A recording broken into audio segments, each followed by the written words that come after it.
My name is Sierra Schaller Mall. I live in Johnstown. I lived in Johnstown for about 10 years now. I have been a Christian roughly since I was 17. So I was a good person, I was a Christian, and trying to figure out what that means since I wasn't raised as a Christian. My husband and I had been together since we were 14. We got married when we were 19. And 6 months later, we had our first daughter, Natalie. And everything happened at once that summer. I got a job in the neonatal ICU. And at that point, my career, I think, became one of the priorities in my life. We do all high-risk deliveries throughout the area. Through that time, I started drifting away because we hadn't really found a good, solid church to go to. I was still a Christian and still living by Christian principles, but I wasn't getting that continual word fed in me. But I was still a Christian. I was a single mom with a 4-year-old, working full-time, half nights, half weekends, all the holidays, and I was also in my senior year for my bachelor's degree, and running an entire house by myself. And during that, I became really self-strong, and I really learned how to rely on myself.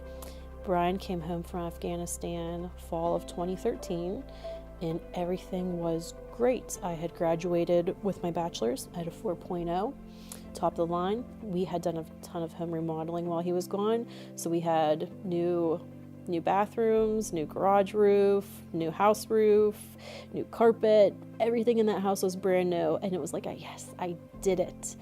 And I think that's whenever pride started creeping into my life, because then I go to work and I'm this awesome nurse, and you're doing things that don't even sound real, and you're seeing life at 23, 24 weeks, and you're growing them till full-term babies that are in the NICU. And you get to see them go home and live, and they're completely healthy. And in a way, it's almost like you're playing God, because you're doing the impossible, and you're with equipment that sounds like it's impossible.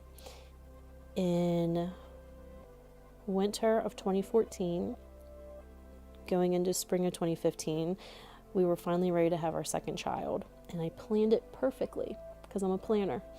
And April 4th, 2015, I lost that baby while I was at work. And I wasn't allowed to call off work the next day because it was Easter Sunday. And they said, we know you're not really sick, so don't call off. You can't call off on a holiday. So I had to work Easter Sunday, having lost my second child. And it really made me bitter, and it made me angry. Not just at my coworkers, but made me really angry at God, because then I'm going to work and I'm seeing these children who might be someone's 11th child that they came in, delivered, and they didn't want it. They just walked out. And I wondered, why did God take mine away? What really drove me home is I kept picturing some little baby out in the universe wanting its mom and not knowing what it meant to be loved. And going to work every day around children, around babies who needed love, I couldn't do it. So that day I looked online and I found a job for hospice. And I figured, why not? I've never done it before. It's adult nursing. It's what's open. I'm going to go for it. And it was very eye-opening, because you're dealing with people who have a terminal diagnosis. They know that they're dying, and they know that time is short. So after orientation, I'm in my own car, and I was covering Somerset and Bedford counties, which the houses are far apart. In Johnstown, maybe you're in your car for 10, 15 minutes before you're at the next house. Covering the rural areas, sometimes I was driving an hour in between visits. And you're flipping through the radio station because there's not much going on. And I accidentally found Way Truth Life Radio. And in between these houses, I started finding answers for life that I needed, and sometimes people needed. I think people try to be really good. They try to be moral, and you can't be good enough for God. You can't give enough. You can't do enough. You can't say the right things. You can't earn his love. It's just freely given, and people really struggle with that. Listening to Way Truth Life Radio was a constant instilling of truth in my life. I could almost tell what time of the day it was, not by looking at the clock, by listening to the program. Listening to Way Truth Life Radio is intermixed with really good biblical teaching and then worship music. That's just my story with Way Truth Life Radio.